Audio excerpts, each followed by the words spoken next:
Welcome to GBIRL, the podcast looking at the real business world of esports, gaming, and streaming with the people and personalities behind it all. Here is your host, Bill the Conqueror. All right, everybody, welcome back to the podcast. As you know, here on this podcast, I have discussed betting on esports with my friend Chris Laporte a few times. We've talked about the potential market, what the sports books in Vegas think. He's very tuned into that. I have also interviewed a few other mobile apps that have tried esports betting as part of their offerings. My most recent one was slightly over a year ago when I talked to Thrive Fantasy. I've been working on getting an interview with an executive from a unicorn for a while. I thought I had him, I didn't have him, then I thought I had him, and now I didn't have him. Anyway, we're back on this topic again, and the gentleman that you see on the screen right there, Steven Salz, he is the co-founder and CEO of Rivalry.com. They just recently went public on the Toronto Stock Exchange. I believe, is that correct, sir? Yep, that's right. It just recently went public on the Toronto Stock Exchange, and I wanted to get his thoughts on why he's adding esports through his site to the more traditional sports betting. And if you go to Rivalry.com, you'll see another interesting offering that they have called Rush Lane, which looks interesting to me. It's more of a skill-based game. Anyway, before we get too deep into the conversation, Steven, thank you very much for making time for me today. I appreciate it. Thank you. Yeah, thanks for having me on. All right, so just as kind of a foundation, can you give me a short little background into yourself, how you got involved with the Rivalry project, why you started it, and some of the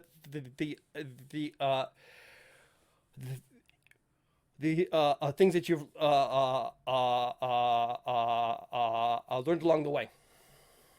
Yeah, for sure. So my background, I guess, when I was younger, I played a lot of games, like a lot of other people my age, and then I went into finance professionally. There was no such thing really as esports back then. I mean, it was more just professional gaming, but there was a very, very limited set of people that were making any kind of money doing it. And then went into finance. I worked as a research analyst at an investment bank for a number of years. In around 2012, 2013, I started getting interested in what was happening in the virtual goods marketplaces around Counter-Strike and Dota. So those are two of the three largest esports, and still to today, two of the three largest esports. And the publisher Valve created a system in 2012 that allowed users to buy and sell in-game aesthetics or skins with each other. This is like NFTs, but just in a closed system rather than open, I guess. Yep. And it's all within the Steam community store. So that became like a really liquid market. And then there was a way that people found to run external marketplaces to buy and sell these items. So it was still, unlike NFTs where I guess you can use like, MetaMask wallet or like any real kind of crypto wallet, you can move the items around, multiple exchanges. Even though the skins marketplaces were third party, like they were not the Steam community store, you still had to use your Steam account to log in, and that was like literally the only way because the items are in your Steam inventory. So it's still like a totally closed system, but it was kind of like the early birth of this concept, I guess. Yep. So I was buying and selling those items. They looked a lot like stocks, to be honest. Like there was so much liquidity on some of them that they literally moved like stocks. And then there was a community that was like arbing, like buying and selling against other marketplaces and making money doing that. I started doing a little bit of that, got really interested in what was happening overall in this ecosystem. And then was thinking that it'd be a great investment opportunity, honestly, just like these marketplaces themselves and similar to the, I guess, NFT marketplaces, crypto exchanges. It's just a good business. So I was looking to invest in one of them.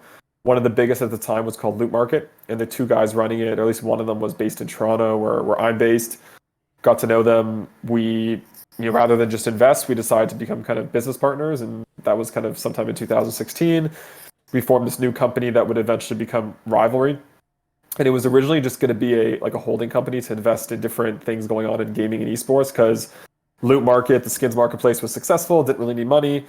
Ryan and Kevin were kind of serial entrepreneurs, technologists, more like software dev background guys. Kevin actually used to play professionally when he was younger, like actually professionally, and we were just a good mix. So we were looking at different opportunities in the space, and then our investment thesis led us to a regulated betting product on esports, or like I'd say regulated betting for, let's say, the esports or gaming generation. Right. It was just like a massive opportunity. We thought that in 2016. We were looking around. Unicorn, that you brought it up, I think earlier, but Unicorn was the only one at the time doing it. They were very early. Give them credit for sure. Yep. But they were so early, and the whole thing was so early. We're like, you know what? This is our biggest investment thesis. We got a team of developers because we've got an existing product. We have access to capital. Like I can go raise money if we need to. Let's just do it ourselves. And then that was kind of very, very, very end of 2016. Then we spent 2017 into 18 getting our license, building the product from scratch. Like we didn't white label anything, and then eventually launching Rivalry. And that was kind of like the genesis of getting to that point. Got it. So when you're first laying down the ideas of Rivalry and thinking about what's out there to be bet on, I was just on your site. You literally have every game. You have volleyball, you have tennis, you have basketball, and not just in the NBA. You're also following leagues overseas in Argentina, Brazil, Spain, France. I mean, you're literally tracking games all over the world, right? Yeah, that's right. I think one of the assumptions we had going into it, which ended up being wrong, like many people when you start a company, you've got a lot of great ideas and assumptions. Hopefully enough are right that you can survive, but we definitely had a lot that were wrong. One of them that was very wrong was we thought that the demographic we were serving wanted almost like a curated offering because we knew that they were going to be newer to sports betting. We thought they would just want to bet on esports really. Right. And we felt we would add sports betting at some point, like traditional sports betting, but I think we discounted how impactful it would be not to have it early on. So we very, very quickly realized that even for a newer generation coming into sports betting, which is typically entering through esports betting, sports betting is still more like a buffet business than like a chef's tasting menu. So, you got to kind of offer everything and people can pick and choose what they want. So at the end of the day, people in LATAM, when they come to bet on League of Legends and Counter-Strike, two games that are like extremely popular there. Right. If local teams or local heroes like Neymar are playing overseas, they want to bet on it. Or boxing is really popular. UFC is really popular among younger people. So ultimately, we had a lot of people. We quickly realized that we're betting on Rivalry for esports because we had a great just like experience for esports betting. And then, but they were definitely, we knew they had wallets on other sites betting on really straightforward sports like soccer, and we're like, this is just silly. So we kind of accelerated the rate at which we introduced it into Rivalry, and after about a year and a half maybe, or just under 2 years of being live, we kind of added the full sports betting product. So now it's just like a completely rounded sports book. Yeah. And it's interesting that you say that because pretty much everybody knows that you can bet on the major sports. So for any talking head show that you watch that talks about baseball or football or basketball, there will usually be a segment in that show talking about the lines, and so that that sort of thought process is ingrained in people from a very early age, and both the NFL and the NBA have done a really good job on providing people who do wager, providing them stats and providing them structure and reports and things like that. So when you were laying the foundations of the esports portion of the betting, one of the other things that I've always wondered is how do you, when it comes to setting a line, like if you're talking League of Legends, and you have two teams that people who are in that, people who play League would probably know them, but people who only like casually follow League, but do enjoy placing bets on perhaps CSGO or something else. Where do you get the information for a League match that the average person who maybe not super involved in that community? Yeah, that's a good question. It's interesting. I guess depends how philosophical you want to get here, but Right. we find so the type of like I'm trying to think of what's the site where Darren Ravel works. Oh yeah. Okay. Yeah. He works at works at works at works at works at works at CNBC, doesn't he? No. He works at. I probably shouldn't be googling stuff while I'm on this with you, No, it's but fine. It's totally fine. he works. Yeah. No. So he works for Action Network. So Okay. like it's just an example, right? So yeah. So Action Network is like news for sports bettors, like data news for sports bettors, and there's a ton of that product in sports betting, and obviously like tons of shows, media, etc. Yep. The the esports better right now, and we actually think it's really a generational thing, is for them it's definitely more of like an entertainment product rather than they're trying to be super. I mean, some of them are trying to be very sharp, but I'd say the Okay. majority are not coming to be super sharp, consuming lots of data, Okay. trying to place the best bet, etc. The bet sizes, deposit sizes, everything. It's more a like a casual entertainment product for them. So it's not to say that they're unsophisticated, they're placing bad bets. It's just Got it. that their interest in getting that level of like intelligence, and even just like their interest in consuming it, like their attention span to like be able to consume it and compute it and then place a really sophisticated bet. It's just not there yet. I think it might get there. Like we present some data. We definitely produce content and link to articles that give you Yep. things that are informational. But the interest level from the audience in esports for that type of content is not there. And people have tried and kind of failed. Like when we first started in esports betting, first started Rivalry back in, I guess we launched in 2018, which wasn't really that long ago. But even then, people were trying to do like data sites, like the same way that people subscribe for like picks in sports betting, or again, like news and analytics sites around betting or betting related content. I think they all failed. Like I cannot think of one that still is alive today. Right. Like even though, so the data exists to do that really well, and like that's how the odds get computed. There's data feeds that come from the game publishers, etc. It's not for lack of like data or people that know how to handle it or produce content about it. Okay. Just the audience doesn't have interest in like consuming it right now. Like the majority of the audience does not have interest in consuming it. So it's way more fan and entertainment based betting, way more casual.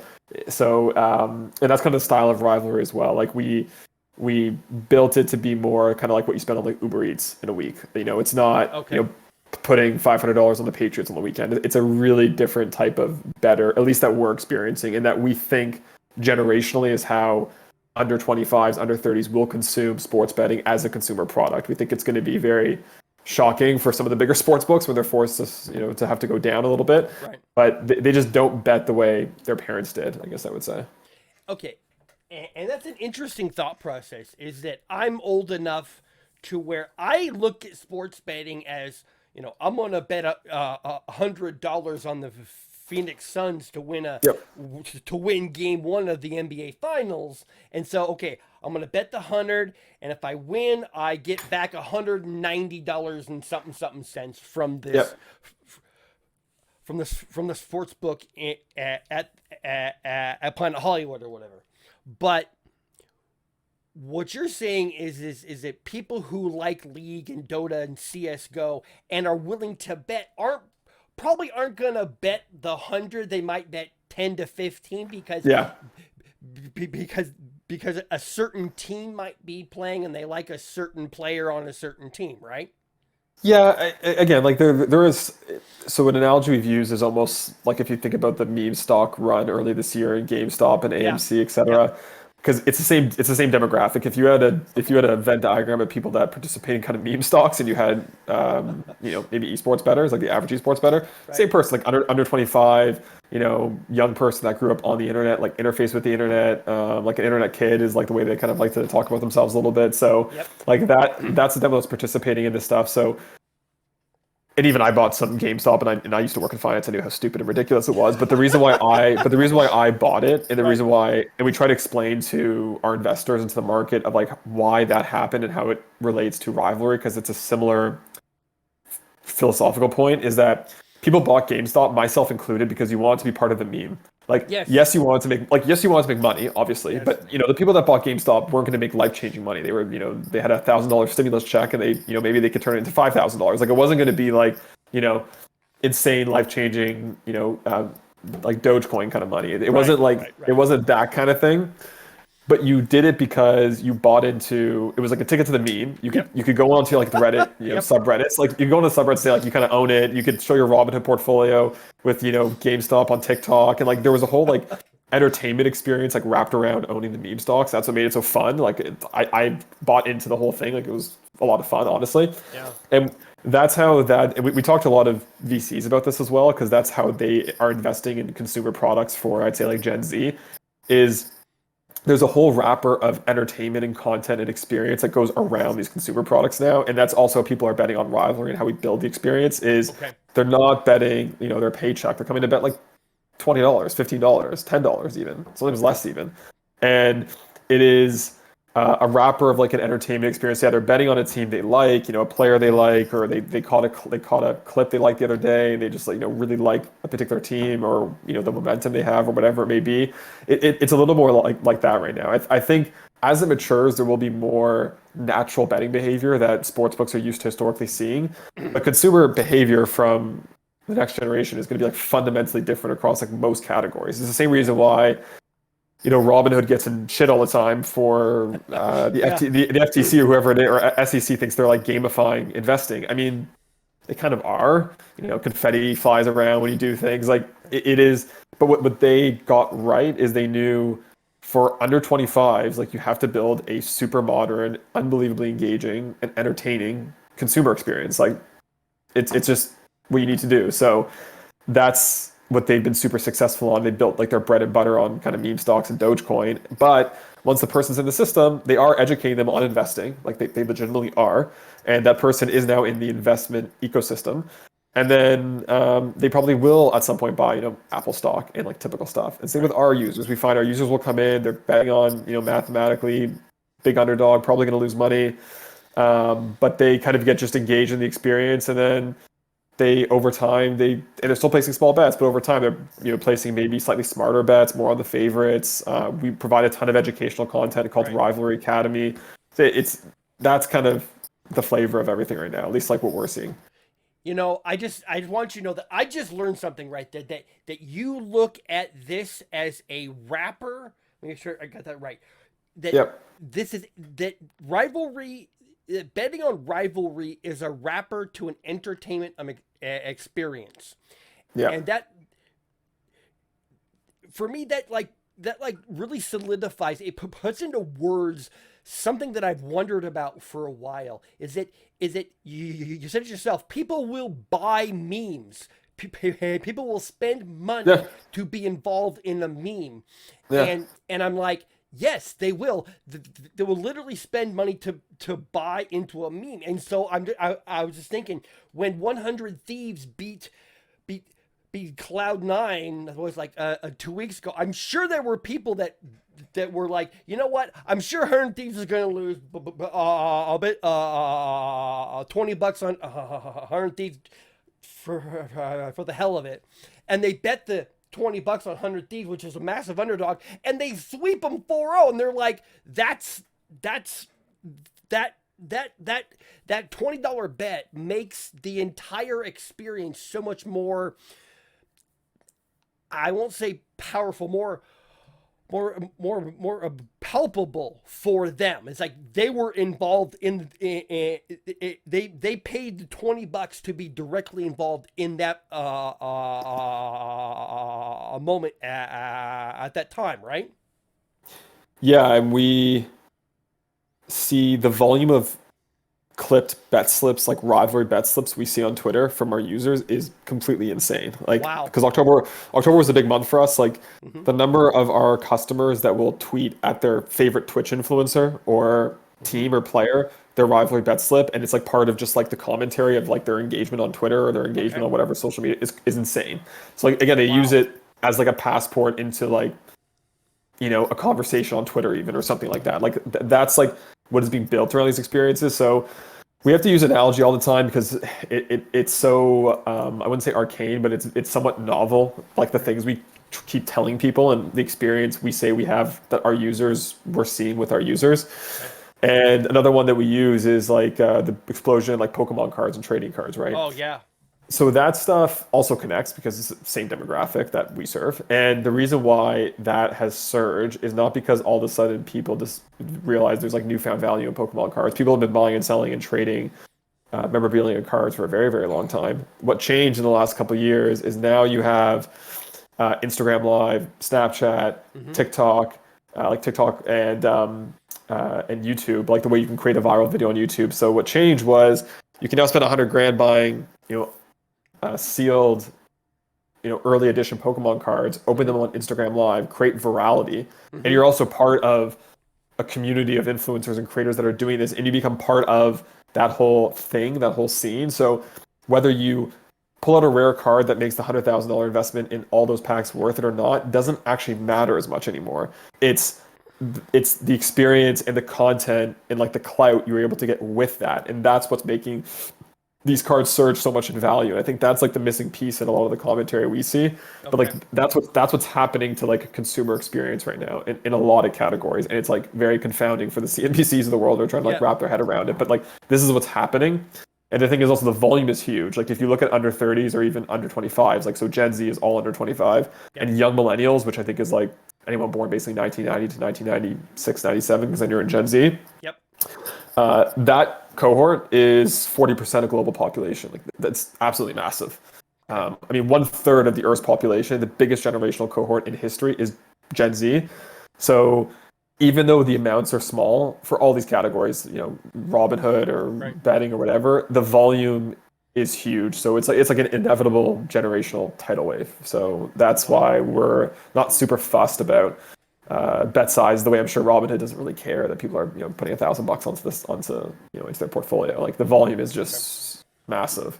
So with 40% of the population that is around 30, like you're talking about. Yeah, under 30. Yep. 30 or under, with that large demographic worldwide that you are that you're trying to reach.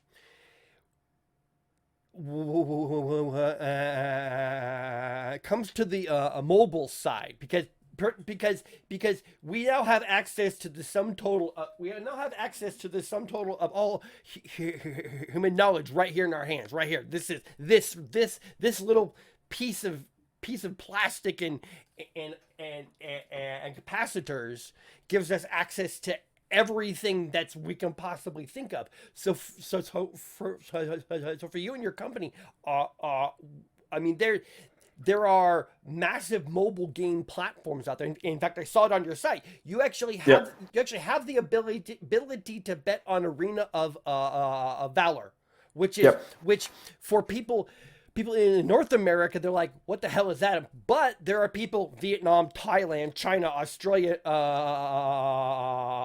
New Zealand, that's a massive game for them, right? Yeah, so Arena of Valor is really big in like, Southeast Asia.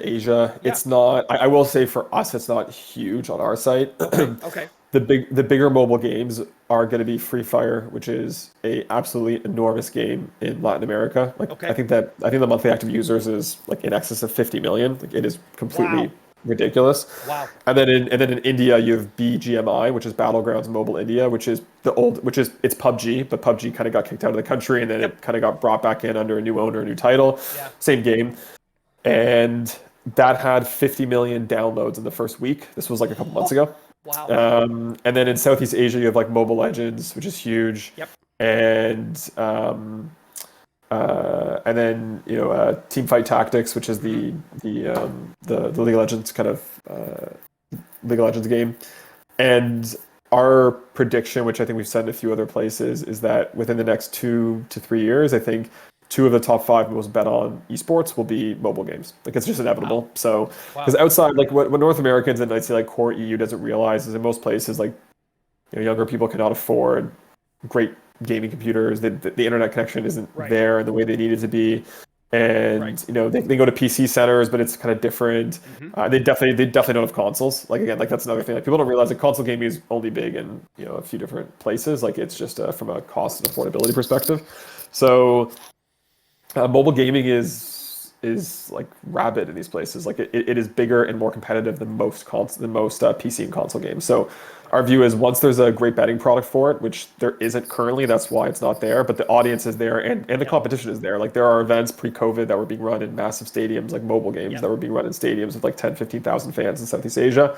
So the mobile betting product from the odds makers we know is coming soon. We're pretty sure, to the extent that we can say, and I think that it won't take long for that to kind of catch fire. We think so. We're expecting that to be completely explosive to the esports betting scene. Okay, for sure. So that being said, as of this moment in time, how many countries are you in? We're focused in probably a dozen, but our license allows us to take bets in over 100. It's like, so the way the company started is it's like most startup betting companies outside of the US, we have what we consider kind of a beachhead license. So Isle of Man license. There's Isle of Man, Malta, and Gibraltar. Mm-hmm. Any sportsbook most people are familiar with, like Betway, Bet365, whoever, like everybody, but the US operators has one of these licenses typically. So it allows you to accept bets in all gray markets. So everywhere where there's no domestic licensing in place. So this is everywhere in the world except for basically the core EU and the US now, and I guess Ontario and Canada, because Ontario is legalizing. So we can take bets from many, many places. We only focus on like the cleaner, call it the lighter gray rather than the darker gray markets. And then we recently obtained a license we're in the final stages, but we kind of got a conditional license in Australia, and we should be getting the final license like imminently, and they'll be launching in Australia. So Australia will be a regulated market for us, and we also submitted our application in Ontario. I think we're one of the first, and that will be the first province in Canada to open. Ontario would be the equivalent of the 5th largest U.S. state from a betting perspective. So Ontario is huge. Got it. And Ontario is expected to open up in kind of mid to late Feb. I mean, probably around the Super Bowl, maybe just before the Super Bowl. All right. So that's kind of where we operate now, is like fairly global, and then increasingly getting these country and province specific licenses to complement it. Okay, but and to clarify, you're not in the U.S. right now, right? No, it's not legal. So got it. The Isle of Man is considered like the SEC equivalent of these licenses. It is okay. Like the most blue chip, the hardest of like Malta and Gibraltar. So Bet365 is Gibraltar, for example. Betway's Malta. I mean, most operators are Malta. Even a bunch of NASDAQ listed companies are Maltese license holders. The Isle of Man is the most difficult license to get, fewest licenses issued, the highest kind of threshold and bar for investors, the founders, directors, all the diligence that needs to be done. So we went with the cleanest license because, I mean, we're based in Canada and Toronto. Like the bar by our own financial regulators for us is like very high already. Right. We knew we were going to go public at some point. All of our investors are like accredited investors, family offices, institutional funds. Like, so everything for us had to be like squeaky clean, which it has been. And it enabled us to list very easily, and we had almost like no friction with the regulator. So everything we do is like super by the book. And then as we add more of these regulated licenses, it just adds to kind of the quality of our portfolio of jurisdictions. See, and that's always a good thing, because one of the stories that seems to be constantly repeated in professional esports right now involves fixing matches. And I know that other sites, I know specifically that Thrive Fantasy had to deal with an issue where they were taking bets on a match, and it turned out later, it turned out after the fact, and it came out after the fact. They didn't know, and just make this very clear, they did not know this, but it came out after the fact that there was some definite fixing involved, and they had to refund everything. Seems to me like about every 3-4 months there's some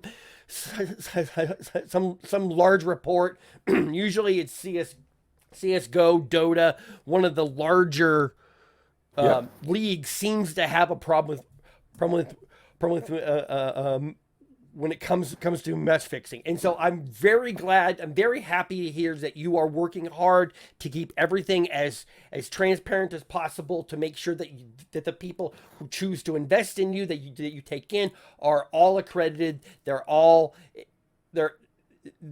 Who they are is very clear, because there's also a lot of issues on Twitch when it comes to gambling on Twitch, when it comes to slots and these you have these casinos. We're against that as well, by the way. Yeah, that's that story. I encourage anybody, if you follow CoffeeZilla, check out that series. That was great. Yeah, So good. I mean, he and Mudahar did a fantastic job Really good job. laying it all out, doing all the investigation. I highly recommend everybody watch that series, 6-part series. Each of those guys did 3. It's good stuff. Now, so we're No, those talking. guys should be like the guys behind those sites should be in prison. Yeah, To be honest. dude, Yeah. it's so gray that it isn't even gray. It's just No, out Gray now. is very kind, very very kind to you. and Yeah. and that gets into, and I don't want to get too deep in this, but that gets into why I'm so skeptical of NFTs, because these people that run those dirty casinos use NFTs to launder their cash, and I just see these NFTs that just spike and drop, and people are moving money around. There's the whole esports gaming world is still very Wild West, and I'm very happy that you are working hard to make sure that you're following the regulations of all the places that you operate. So thank you very much. Thank you for that. So I want to get into right now. We're talking about games that you can wager on, especially when it comes to esports. I found an app based out of India called the Premier League, and they're Yeah. So they're routinely I like know this one. holding events and kind of putting on games where you bet and play. And so I was on your site. Yes, this game. Yeah, so yeah, this. Yeah, this is huge. We It know is. this one. It Yeah, is. this is really really big. Yeah, so they've launched into North America. I think back in July. I did a short little blurb back in July about them, and I sort of wondered out loud, like, is there a market for this in this? Is there a market for this in this portion of the world where we have all this infrastructure? We have the ability. Hey, You're saying for fantasy?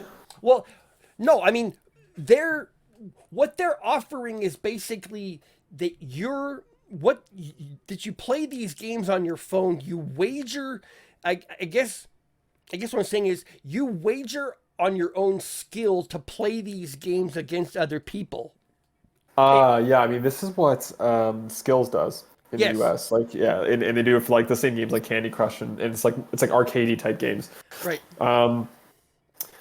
I think Skills has proven there's an audience for it, because like I'm always shocked whenever I see Skills numbers, and honestly, it's like completely astounding to me. Right. But what people don't realize, I mean, I think Skills discloses it a bit in their info, but their audience skews like much older, so they have a surprising amount of their revenue and like the total, whatever they classify it as, total stakes. I don't know what they call it, but Right. Is driven by. I don't quote me on this, I guess, but what we had understood is Right. people for sure over the age of like 35, even 40. We've been told. Really? There's quite a mature audience. Yeah, people don't realize. So there's also like the freemium, right? Like there are massive companies that just run free casino, and you pay real money to get like chips and poker chips, but you can never cash out. Like you're just paying for chips and stuff like this. Okay. Those companies kill it. Like there's one we saw the other day, they're doing 20-30 million in revenue a month, but What? their average users, it's people that are paying money for slots. You can never cash out. Like you're just paying to play. Yeah. The same. It's shocking the first time you hear it, but it's amazing how big some of these companies are. It's like Holy social crap. casino and social gaming. Yeah. And but their average user is like over 50. It's crazy. Yeah. Wow. So Wow. it's a really really different audience. What's been proven in gaming, and one of our kind of business partners was the founder of Virgin Gaming, and people may remember Virgin Gaming was the first like head-to-head for money gaming product, like period. And it was like funded by Richard Branson, so it used to be called World Gaming, rebranded to Virgin Gaming because of Branson, and they were like the first people to try player versus player for money, and they found back in the mid-2000s what every single company that's tried to do it since and has honestly failed. I can't tell you how many companies we've seen that try to do player versus player for money, and it doesn't work. Targeting, again, like a gamer demo, not like Candy Crush demo. Right. Okay. And they all fail for the same reason, which is gamers hate staking money on their own skill and losing. So Yep. once they lose once, the churn is almost 100%. Wow. So what ends up happening is the sharks, which is kind of like what happens in fantasy, but the sharks cannibalize all the minnows, and then it like collapses in on itself. So it looks like it's amazing. All these companies have the exact same run, like their decks, everything looks the same. User growth is insane because basically you're onboarding a lot of people, Yep. and there's enough people coming in that there's enough people winning that the aggregate size continues to go up, and then eventually once that tipping point hits where you're losing there's more people losing than there are winning, or like you're not backfilling enough of the losers basically to replace. Right. The whole thing, like it looks like a meme coin, like it dies, like it's dies. done. Yeah. So that's been everyone's experience, to our knowledge, of that kind of product. Somebody may get it right at some point. Somebody may get it right. It's been tried so many times, it just doesn't work. So I'm convinced, actually, by the way, somebody will get it right because it's so logical. But and that's the funny thing is everyone thinks it's so logical, so everyone tries to do it, and then everyone fails for the same reason. So it's really amazing. So I hope someone gets it right because I'm sure the opportunity is there. Well, see, and it's really interesting you said it seems logical, but humans are not logical creatures. Humans are not logical creatures. And so while something makes practical sense or I should say, while something makes theoretical sense, in actual practice, it's usually something else, right? Yeah, that's right. There's just so much loss aversion among gamers. Like they just hate to lose. So then, especially when you're losing, when you put your own money on yourself. Right. Yeah, it's frustrating. So we're talking about betting on your skill, betting on your own skill against other people. And I wanted to learn more about something you have on your site called Rush Lane. From looking at the site, and if I'm wrong, please tell me. From looking at the site of Rush Lane, you basically buying into a race where you race a course as a horse, a car, a goat, whatever, but you're racing against other people, and depending on the prize pool, top 2, top 3, win money. How's that going for you so far? It's been good. We put out a press release. I think we had our official launch of the game earlier in October. We had it in soft launch for a couple months, just kind of fine tuning it. We had about 150% increase in total stakes in the last couple weeks since we officially launched and started marketing it. So it's been good. But Rush Lane is just the name of kind of the universe of games, I guess I would say. So what we're building is, back to the Twitch drama on slots, is there is a stigma against slots within our demographic. So we didn't want to introduce slots. I'm not sure if we will in the future even, but we definitely didn't want to start with something that looked like slots. So we wanted to build a game that, again, going back to entertainment, Rush Lane is not a slot. You have to play Rush Lane with other people. So you'll wait in the lobby potentially for enough people to join for the race to start. And then when the race starts, it takes 1.5 to 2 minutes. There's a winner's screen. You can do custom dances when you win. It's kind of like Fortnite in that way. Okay. And there's a live chat, so there's a community component to it. But it's built as an entertainment product. It is something to do with idle time in between matches or something like this. But you can't, like a slot machine, you can't keep hitting it again and again and again. You put in $1, and you got to wait 5 minutes potentially before you can put in another $1. So it's not, it's an entertainment product that is just built for engagement and building brand equity for Rivalry and our IP like Rush Lane.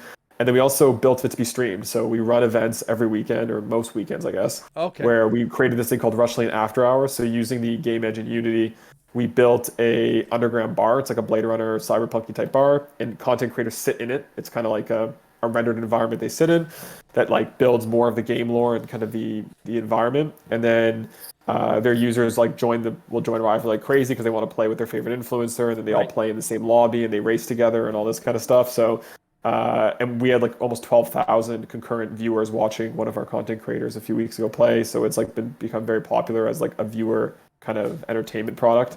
So even down to the product we build, everything is very just creating great experience, great entertainment experiences, making Rivalry super sticky, brand equity super sticky.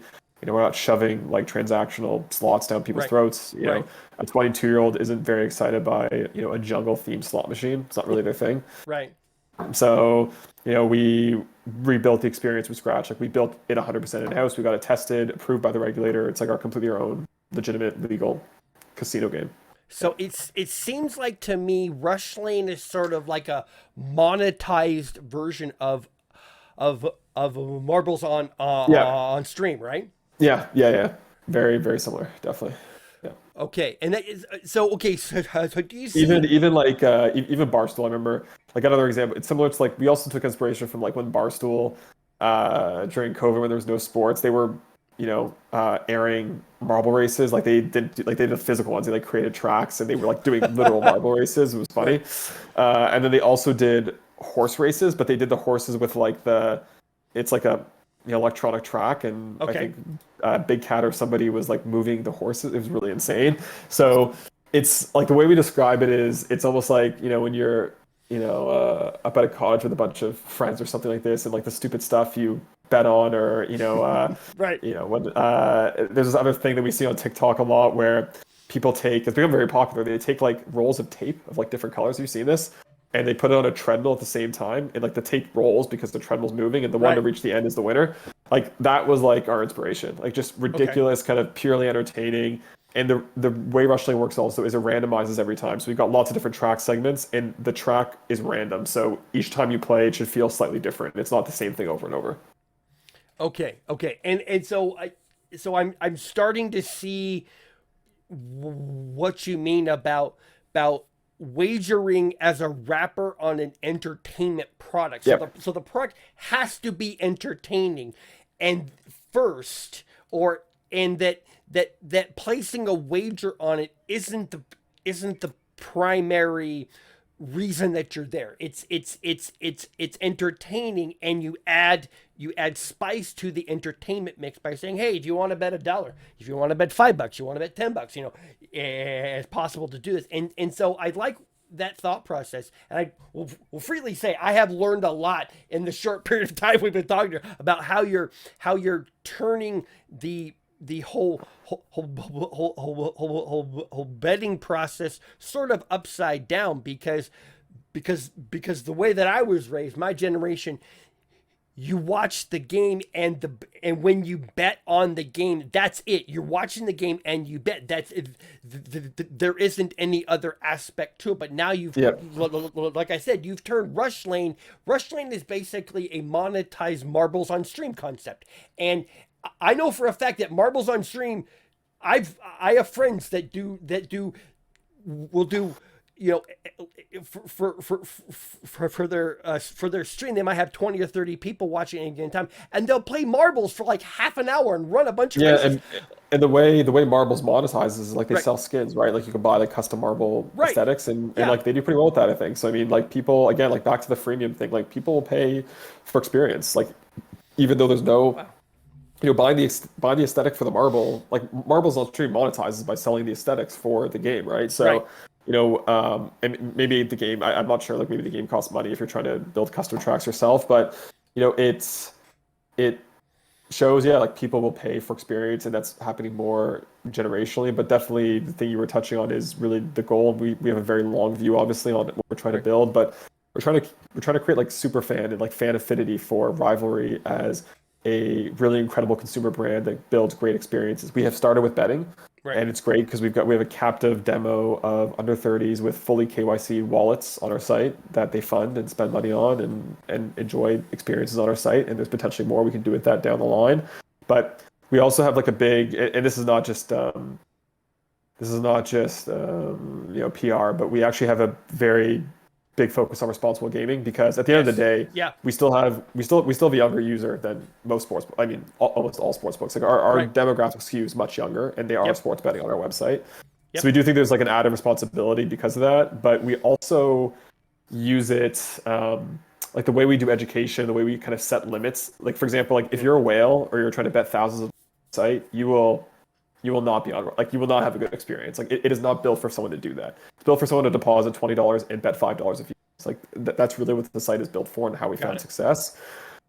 But the way we use RG, responsible gambling, is we're trying to change, I guess, the culture of betting. And it's not because we're trying to kill all the old sports books. We just don't think there will always be a cohort of people that will bet like that, but like we just don't think that's the experience people want to have anymore, and especially like a younger generation. So we use RG, and we're going to actually be implementing probably more and more, I'd say, like controls in it where Okay. it will increasingly only make, I guess, the site very comfortable for casual bettors, I guess you could say. Okay. We're going to cut off the big ones, but it will get a little tighter, and it's because we really genuinely believe that it should just be viewed as a casual entertainment experience.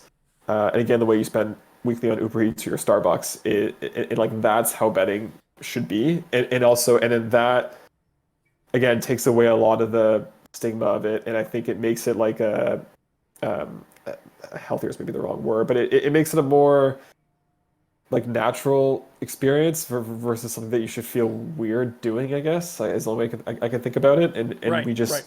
we're seeing that is how our demographic participates in it. So we wanted to continue to kind of support that, and support like the control of it, and it being a very low stakes thing for them. You know what I mean? Yeah. Yeah. And that makes sense. Is that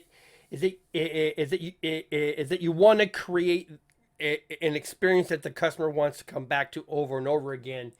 And I know when it comes to sports books, they want you to bet $5,000 on a game Yep. because when you bet the $5,000, the sports book will always get the percentage, regardless if you win or lose. A sports book's always going to get a percentage. So, Yep.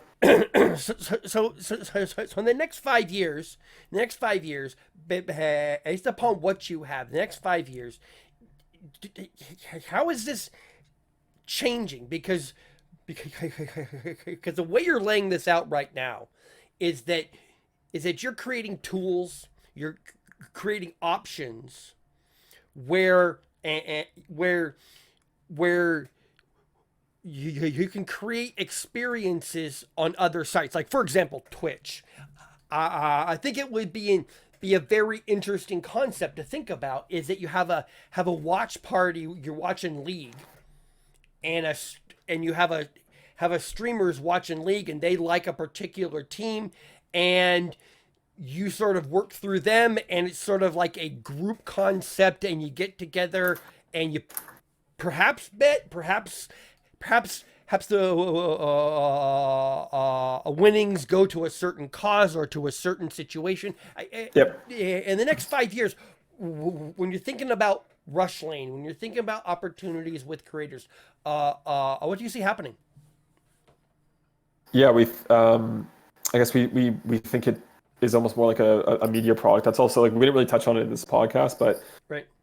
about a third of the company, like staffing wise, is dedicated to like our marketing and media. We have 150 brand partners, almost 20 plus social channels. The total number of followers and monthly engagement on Rivalry's content channels is more than the aggregate of all of our peers in esports betting. So we're like the most recognized and for sure objectively the biggest, most engaged brand in esports betting globally. And we see betting is a good business model. And we use that and we do recycle it back into the community, like some of the stuff you just talked about with Twitch. So we ran an event, for example, in Latin America where we worked with a very large content creator. And even the way, like, I'll just touch on it for a second, like our philosophy around also working with content creators, because again, some are not comfortable with betting. Right. We don't, if you look at any of our content and all of our social channels, we essentially do not talk about betting. It is like purely just providing entertainment and great content. Like we almost talk zero about betting. So, and our partners are very similar as well. But what we do with our partners, and the goal is, it is maybe a bit of a Red Bull philosophy, but we want people when they sign with Rivalry to mean something. Like when you're a content creator, getting the Rivalry deal is like you kind of made it in a certain way. The same as, if you're an athlete signing with Red Bull, like comes with kind of, it connotes something. Right. And we also focus on the community. So our goal is when you exit a deal with Rivalry, hopefully we continue, but if you exit and move on or you choose to take a different brand partner, we want by the end of the deal with Rivalry, like the number, if you're a Twitch streamer, the number of concurrent viewers and subscribers you have should have gone up. Like we should have been able to enhance the value for you and your platform. Yep. So yeah, what we do with some of the the success of the business model is, yeah, we ran an event in Latin America where we took kind of underprivileged, like, people just are in lower economic areas that can't afford to get the resources or travel to make it to a pro team, but are like extremely talented and good at League of Legends. An event was put on by a creator. We put all the money behind it. I took the top 10 best players in the region. They played each other. The top two, then we fully funded setting up their entire kind of house, like an incredible gaming PC, set up everything. And then we also paid for them to go to Europe for a month, like living in Europe for a month. Wow. And playing on EU servers, because EU servers are more competitive for gaming. So playing against EU players because you're closer.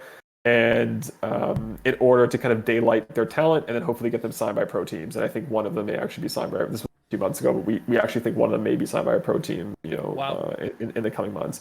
And we, there's no, like, we couldn't take bets on these guys playing each other. Like, it wasn't like there was no sportsbook impact to us doing that. It was pure, I guess, giving back and community building and everything like that. So like that's how we see it. Is like it's a great business model, and if we can cycle it back into the community to kind of develop things that we care about and think that are compelling, we'll do that. So like that's really the goal, and why again we look at Rivalry as more like a media and entertainment company rather than just like a sports book. And I appreciate that you see the value in creating a community and definitely when it comes to responsible gaming, like you said, thinking about it from the standpoint of how much you spend at Starbucks every week. And I'm sure when it comes to spending $5, $10, $15, I mean, I say it all the time. People will spend more at Five Guys one time to eat a burger and fries and a drink, and they will for a DLC sometimes. But then people will complain about the DLC being expensive, quote unquote. But they'll spend 12 to 15, sometimes more, going out to eat once, right? It's amazing how people come, because I remember, I also think the same thing. Like I like espresso. Or I drink tea now, as probably see on the podcast, but I used to really enjoy way too many espressos a day, and I would go pre-COVID to the nicer, coffee places in downtown Toronto, and they charge way too much for an espresso, like like an amount that is, I'm embarrassed to say because I take it down in a second. But literally, I remember sometimes like I would hit my like 10 article limit on like a New York Times, let's say, or like one of these sites, right? And it's like some deal, and it's like $4 for the month or something, and I think to myself, like, I just paid more than that for an espresso that I took down in a millisecond. And I cannot bring myself to pay the $4 to unlock the next article in the entire site for the next like month. I like literally can't. I don't know why. It's just like how people are wired. But yeah, that's funny. I mean, it is